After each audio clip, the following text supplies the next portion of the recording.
മലപ്പുറത്തെ പെരിന്തൽമണ്ണ PTM സ്കൂളിൽ 3 വിദ്യാർത്ഥികൾക്കാണ് കുത്തേറ്റത്. സംഘർഷത്തിന് കാരണം ഇംഗ്ലീഷ് മലയാളം മീഡിയം കുട്ടികളുടെ തർക്കമാണ്. അപ്പോൾ യഥാർത്ഥ സംഭവം എങ്ങനെയാണെന്ന് നമുക്ക് മനസ്സിലാക്കാം. നമുക്ക് ലഭിക്കുന്ന വിവരങ്ങൾ അനുസരിച്ച് ഇന്ന് ഉച്ചയോടുകൂടിയാണ് Perinthalmanna Thazhekode PTM higher secondary സ്കൂളിൽ ഇത്തരത്തിലൊരു വിദ്യാർത്ഥി സംഘർഷം ഉണ്ടായിട്ടുള്ളത്. നേരത്തെയും ഈ സ്കൂളിൽ ഇത്തരത്തിലുള്ള പ്രശ്നങ്ങൾ പതിവായിരുന്നു. ഈ സംഘർഷങ്ങളിൽ ഏർപ്പെട്ട ഒരു കുട്ടി ഉണ്ടായിരുന്നു.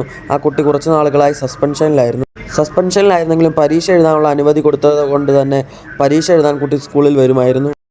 ഇന്നും ഈ കുട്ടിക്ക് പരീക്ഷ ഉണ്ടായിരുന്നു. ഈ പരീക്ഷ എഴുതാൻ വന്ന് പരീക്ഷ എഴുതി കഴിഞ്ഞതിന് ശേഷമാണ് സംഭവം ഉണ്ടായത്.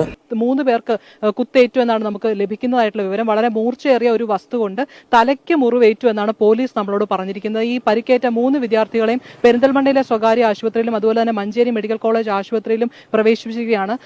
നിലവിൽ 3 കുട്ടികളും ആശുപത്രിയിൽ സുരക്ഷിതരാണെന്നാണ് അറിയാൻ കഴിഞ്ഞത്. ലേറ്റസ്റ്റ് ന്യൂസ് എന്തെങ്കിലും ഇതിനെക്കുറിച്ച് വരികയാണെങ്കിൽ നമ്മൾ ഈ ചാനലിൽ അപ്ഡേറ്റ് ചെയ്യുന്നതായിരിക്കും. അപ്പോൾ മറക്കാതെ ചാനൽ സബ്സ്ക്രൈബ് ചെയ്ത് വെക്കുക.